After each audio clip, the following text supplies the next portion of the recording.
Howdy everyone, we're Sarcy here, and today we're going to be looking at Astro Bears on Nintendo Switch. I warn you, there's gonna be some bear puns from the game, as well as from myself, so bear with me here. Astro Bears is a party game where you're pretty much running along a 3D globe, and you leave a line trail, or ribbon as the game calls it, that kills you or anyone else that runs into it, kinda like Tron. You can jump over or use fuel to fly over them with the A button, and you can dash forward with the B button. So there are a few different game modes. First, there's Party, where there's 2 to 4 players that compete to get the most points by eliminating each other. It's the bare bones game mode where you're just avoiding everyone's ribbon trails. And no, that wasn't a bear pun. Next, we've got Competitive, which is the same as that, but settings such as globe size are randomly generated, and you have to select not 1 but 3 bears and win a match with all 3 of them to win the game. Finally, we have Jetfish Hunting, which is not only the only mode where your players are playing cooperatively, but also is playable by yourself. In this mode,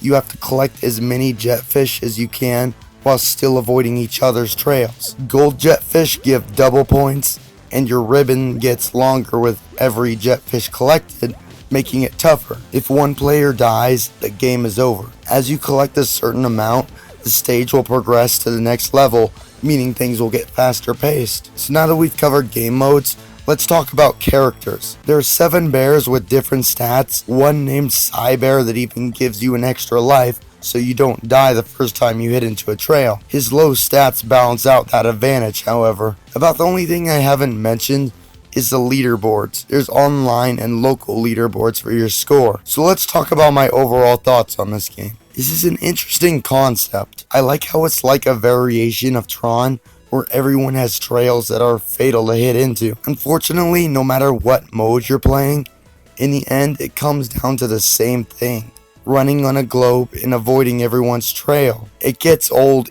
even faster if you're only playing by yourself, as there's only one mode you can do so. I know it's a party game meant for multiple people, but most party games I've played have more to offer for a single player experience. But other than that, the game controls just fine. The controls aren't clunky or anything, so it's not uncomfortable to play. I think besides that, the only thing I can mention is the soundtrack. It's not outstanding, but it's not completely terrible either.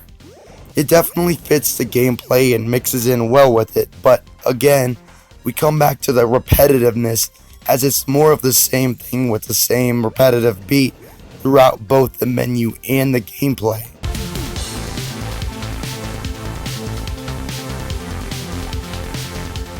So when it comes to variety with this game, unfortunately there's barely anything there. Sorry, I couldn't resist. So that's pretty much it for Astro Bears. If you want this game yourself, it's available on the eShop for $7. I'd like to thank SONKA for the review key. This is Sarcy on the Game Clips channel, and I'm out.